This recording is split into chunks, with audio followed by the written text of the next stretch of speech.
It's the grandson of Right Thought. Welcome to the School of Marvelous Light.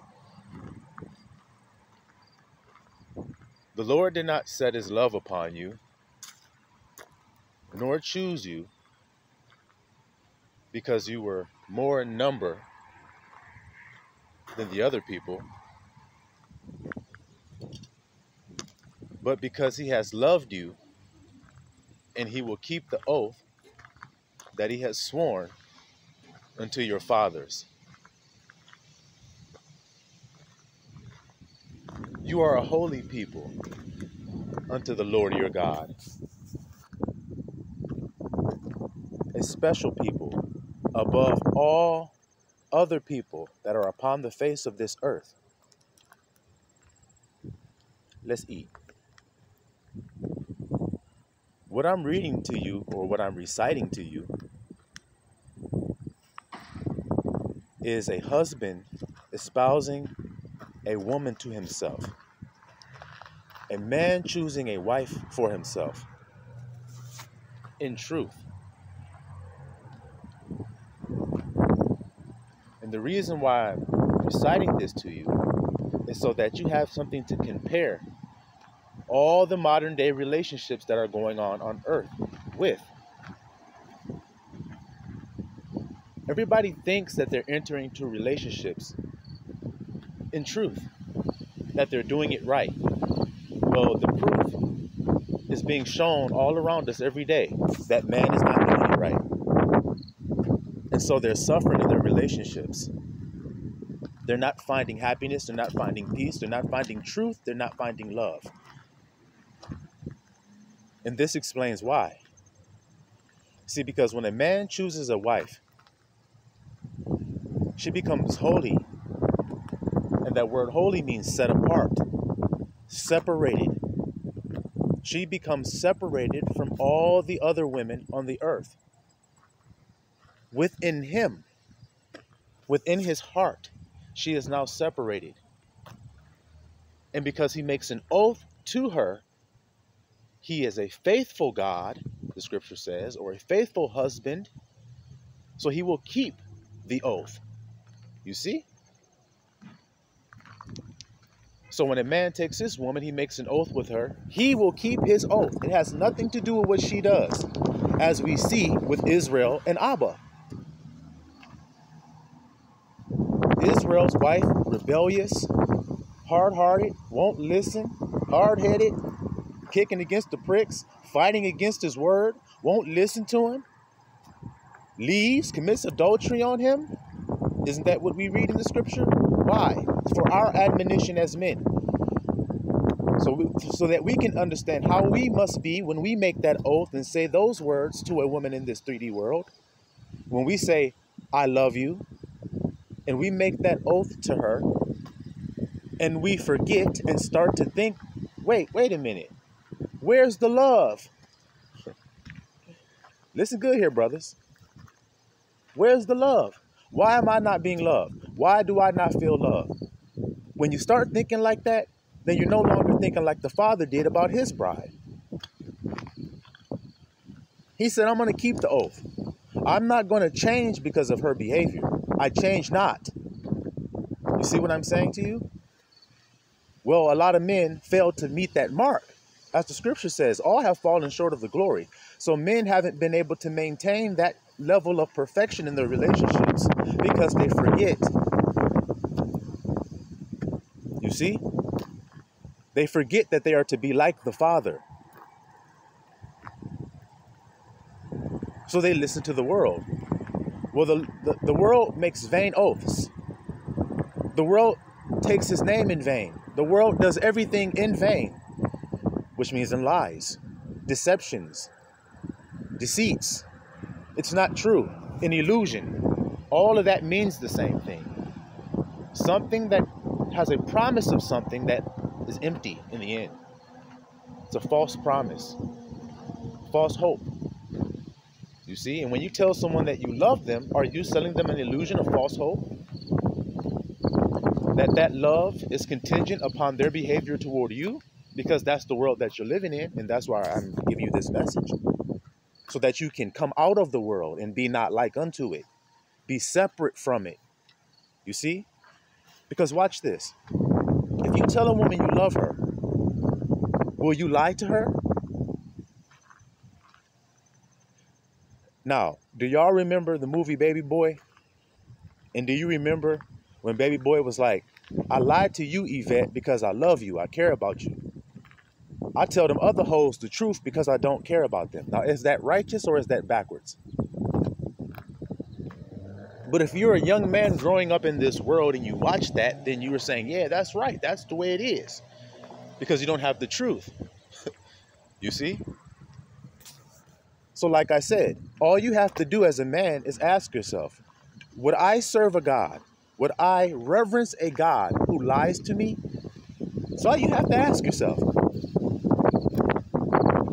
And if your answer is no, I wouldn't, then my next question is, why do you expect your woman to reverence you if you lie to her? So then at the end of the day, we all see that it's about what we're doing within ourselves. It's not about what we're receiving from somebody else, because Christ already told us more than likely what we will receive from others. Didn't he? I'm sure you guys can all help me along here. What are some of the things that he told us we would receive from others being his elect? Did he tell us they would throw parties for us and big celebrations and celebrate us when we come to their cities? Is that what he told us? Did he tell us that they would be happy to see us? Did he tell us that they would rejoice over being around us? Is that what he told us? Did he tell us that they would despitefully use us? Did he tell us that they would cast our name out as evil?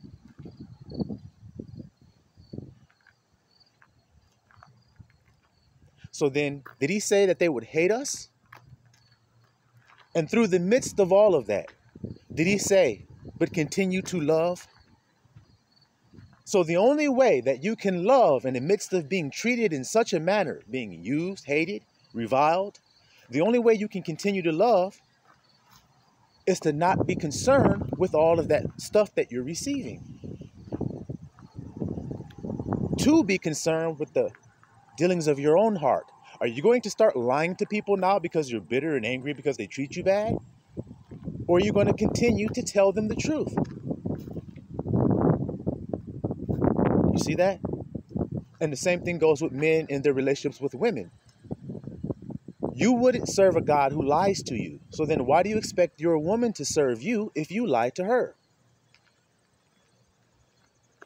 So then what's the obvious thing here? If you tell a woman you love her, then you must tell her the truth to prove it. Not like Baby Boy, who says he loves, but he lies to show he loves. That's not how you show you love, brother. Is it, y'all? Is that how you show you love somebody? So you're a child. You show you love your child by lying to them. You would say, well, no. Okay, so then why lie to them then? While saying you love them. If you love your child, you will tell them the truth, won't you? For instance, if the stove is on and the fire is lit, you will tell your child that it's hot and it will burn them if they touch it. You won't tell them, oh, nothing will happen if you touch it. Go ahead on and put your hand in there. There's nothing to be afraid of.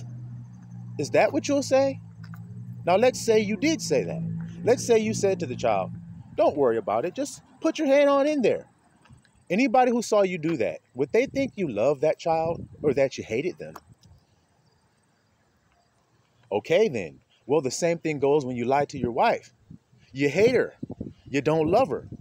So then you can't expect anything in return before you stop hating. Start telling the truth. Then you can see what's going on out there. Or as he said, get the beam out of your own eye first, then you can see clear enough to get the speck out of your neighbor's eye. See how that goes? Like Legos? You can't see clear enough if you're not doing the truth yourself. You're saying, I love you, and then you lie. And then when they treat you wrong, you say, hey, but you're treating me wrong. The hell's wrong with you? I thought you said you loved me. You got a big beam sticking out your eye. You're not loving. So how are you complaining about not being treated with love when you're not following the commandments? Do unto others as you would have them do unto you. Abba wants you to worship him in spirit and in truth. So how does he treat you? How does he deal with you? In spirit and in truth. That's obvious.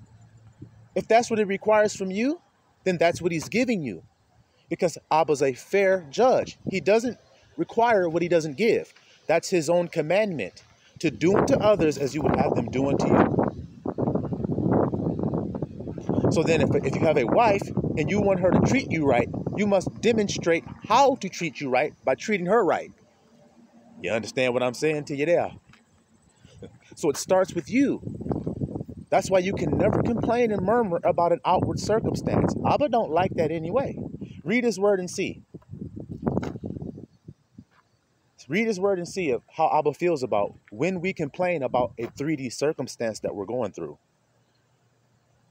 Complaining about it only brings about the wrath of the Father. You see? So there's no need to complain. All we have to do is look within ourselves. Okay, do unto others as I would have them do. I'm talking about loyalty, and I'm running around here talking about death before dishonor and all of these cliche lines about how you're supposed to live, how you're supposed to have integrity and all this. But yet I'm not treating other people that way. I'm just complaining that they're not treating me that way. Well, you can only get it if you give it. That's Abba's commands. You reap what you sow. You're only going to harvest what you've planted. But you're harvesting and then you're mad about what you harvest, even though you planted it. And how do you plant? A gift to yourself. Giving to another what you want. You see that? Giving to another what you want. Well, that solves all the problems and all the strife in the world if people hear that. Wait a minute. Wait. I'm saying this person's treating me unfairly. So then what should I do in return? I should treat them fairly. As Christ said, overcome evil with good. But that doesn't make sense. Why would you treat someone fairly who's treating you unfairly? Why would you do that? Because what is an unveiling? What is exposing?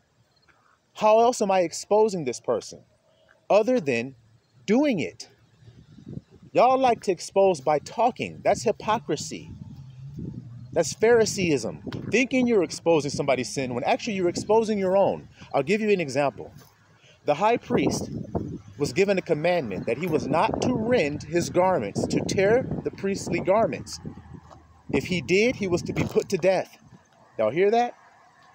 Well, what happened when the high priest questioned Yahusha about whether he was the Son of God or not? And Yahusha gave him his answer. And when he heard Yahusha's answer, he ripped his priestly garments. While condemning Yahusha of blasphemy, he condemned himself to death. See the beam in the eye? Trying to get the speck out of somebody else, you got a beam in your own eye? Do y'all think they put that high priest to death? No, they didn't. They put the true high priest to death. See the hypocrisy of it all? What I'm describing to you? You can talk all day to try to disprove whether somebody's living a righteous lifestyle or what they're doing is right or what they're doing is wrong. Or you can just live the righteous lifestyle. Then that will prove that they're living in error. That will unveil their sin. Christ says, fill your cup up. What did he mean when he say that? He says, y'all been just filling a cup full of sin and wickedness. Now fill it up to the full by killing me. Go ahead and do what you planning on doing here. Remember he said, y'all go about to kill me? And they said, no, we don't. You have a devil. But they were plotting to kill him. See how they just lie? Well, Christ had to expose that intention of their heart by them actually going forth and doing it to him. They were hiding it inside their heart saying, we're not trying to kill you. You have a devil.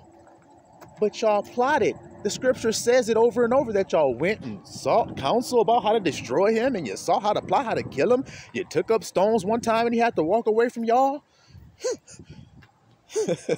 But y'all say y'all ain't trying to kill him. Okay, well, prove that you is by killing me. See what I'm explaining to you? That's the world you're living in. The world you're living in is veiled. People's intention is veiled. That's what I'm describing when I'm saying, you say you love a person, but your actions prove that you don't. As soon as you lie, you prove you don't love them. That proves it. A loving person tells the truth. They don't deceive. They don't have guile in their mouth. Was Christ loving? Is Christ loving? Did it say he had guile in his mouth? All right then. See how that doing? It's funny that that's the highlighting characteristic it points out about him, isn't it? That it's about he didn't lie.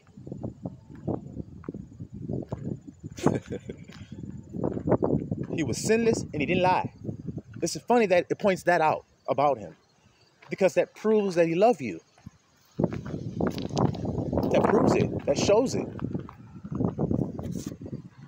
So all of these people in this world that claim they love with their mouth, but yet they go forth and they do actions that prove that they don't love, then there's no need of you battling them about that and complaining about it.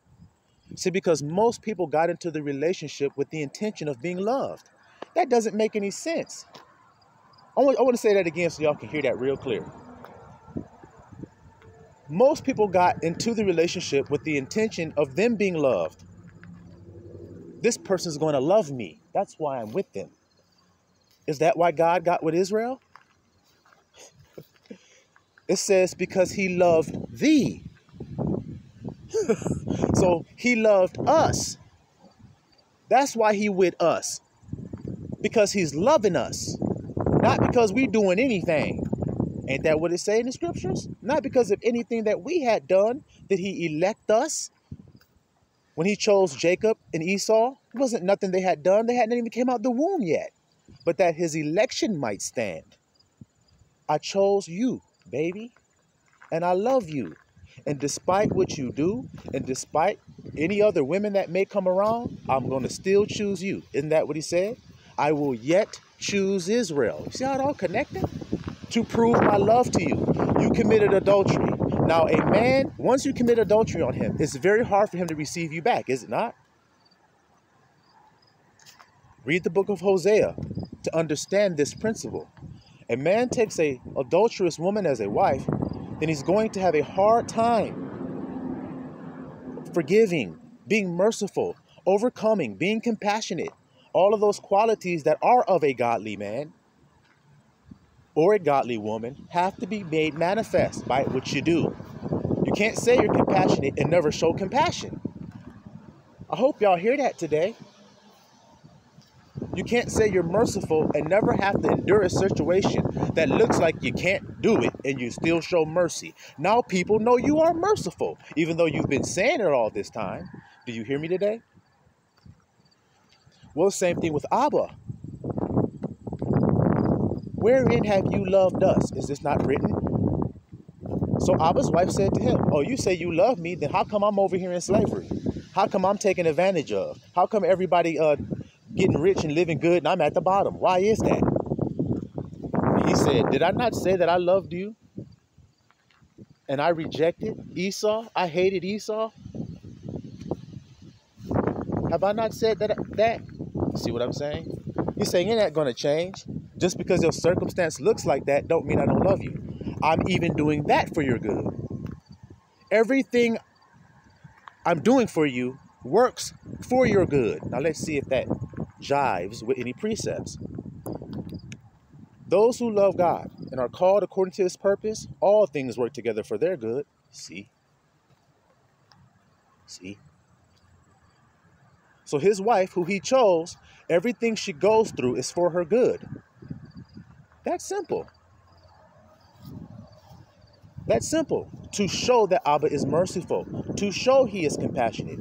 Because his wife, when she returns, that's what she's going to know about her father. That's what she's going to know about her husband.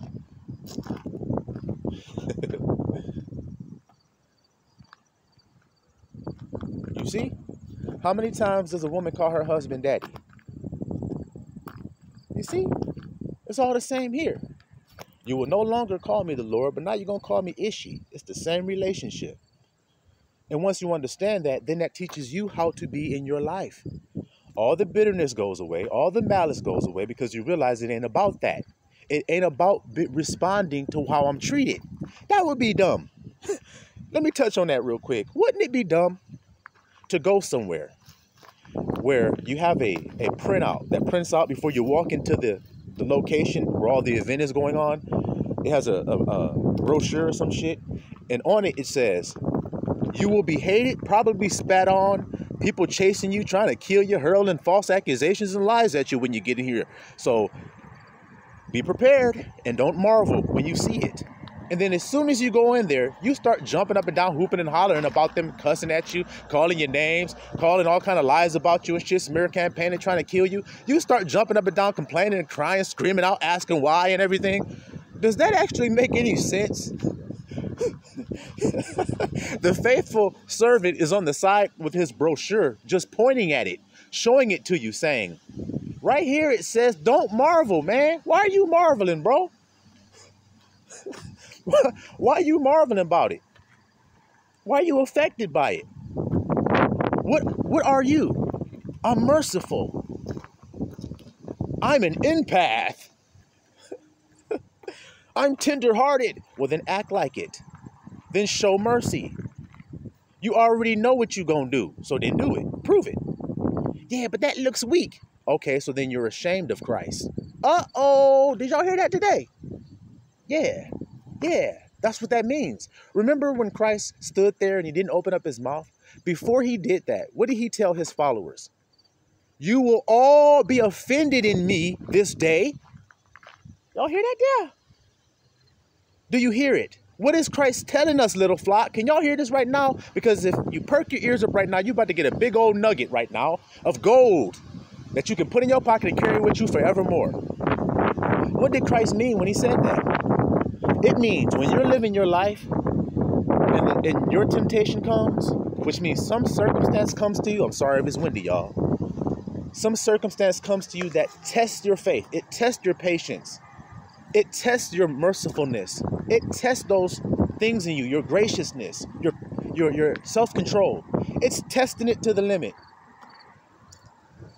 When that happens to you, do you bear it silently like Christ did? Or do you fight back because you feel like you have to? And you yell out and you cry and you fight these people back and you start to hurl back accusations and you rail back for railing. You give railing for railing. You see? Arguing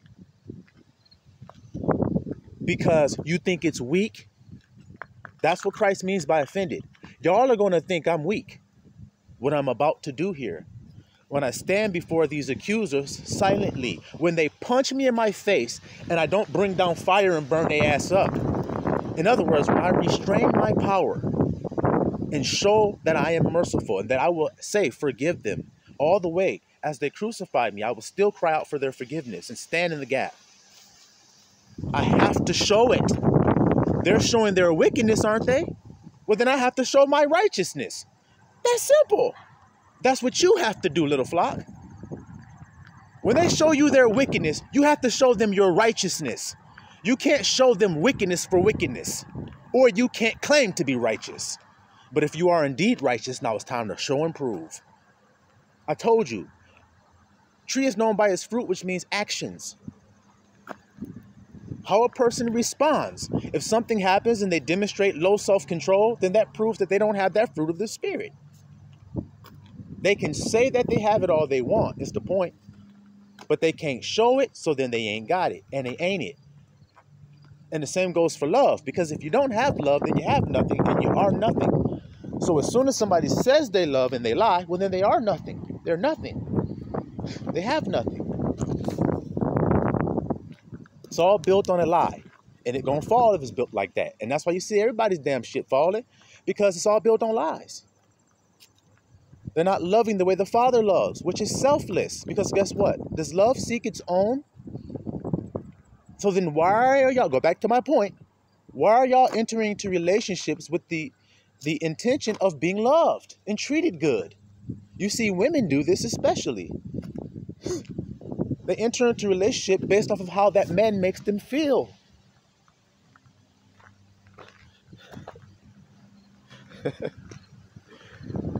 Oh boy.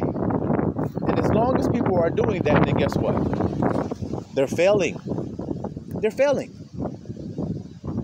So now Israel has Abba, father, as their husband. We know he doesn't lie to them. So that means a woman, you should want a man, first and foremost, that doesn't lie to you about anything. He tells you the truth because he loves you. That's how you protect someone, right? By telling them the truth. So your man tells you the truth. He makes an oath and then he keeps the oath. And it's that simple. That's all there is to it. And that's all there is to it. Because that's what Abba did with Israel. And until Abba breaks an oath with them, then they can't call him, then they can't call him a liar.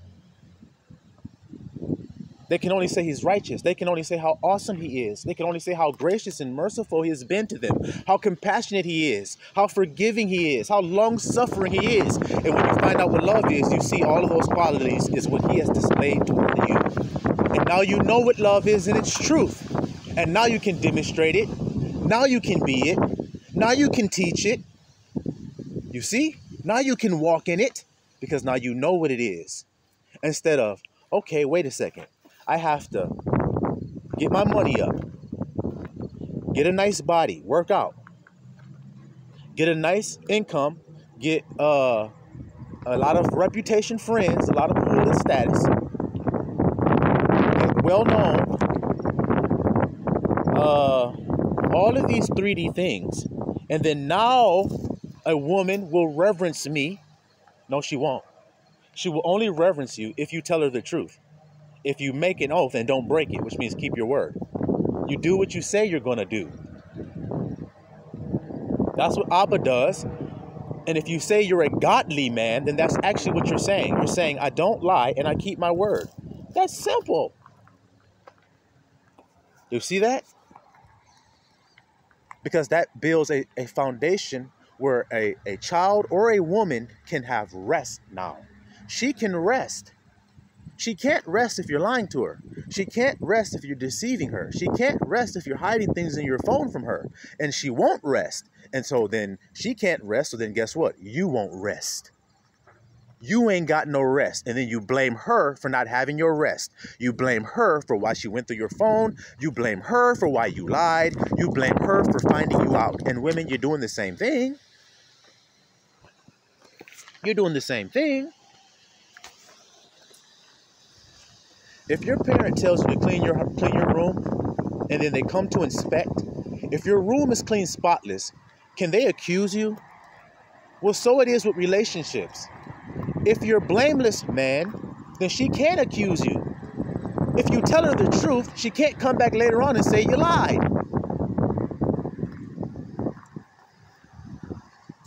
You see that? A woman will not, look, reverence does not reverence fear and lies. Reverence only reverences truth and love.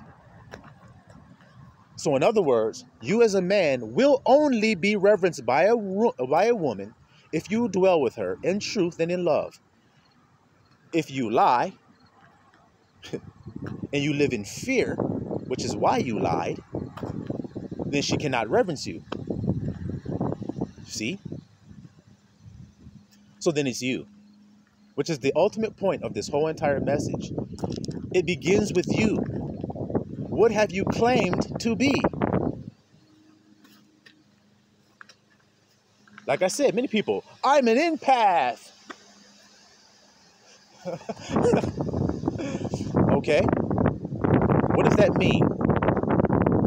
That means I feel the feelings of others. Okay. And what do you do with that? Do you take those feelings and give a compassionate vibration back in return? Do you use empathy correctly? Or are you frustrated by it? Are you like this inside about it? When people come around you, oh God, oh. Are you like that about it? Or are you truly what you say you are? I just am what I am. Hey, man, that person lied to you and deceived. They cheated on you, man. Beat their ass. Oh, that's not what I am. I forgive. So I forgive.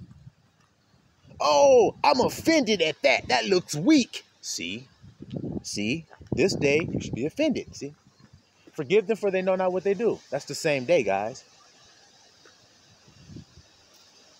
That's the same day. Prophesy unto us who struck you. Pow! That's the same day. You ain't the son of God. That's the same day. They're like, retaliate. He's like, I am. Y'all just don't understand it yet. See, they don't know what they're doing. They don't know. I am who I am. I'm supposed to change now because he spat in my face? So now I'm not merciful now because he spat on me. No, this is how I prove I am. I was just walking around saying I was merciful. Now he offended me. Now I got to show it. Can't just say it.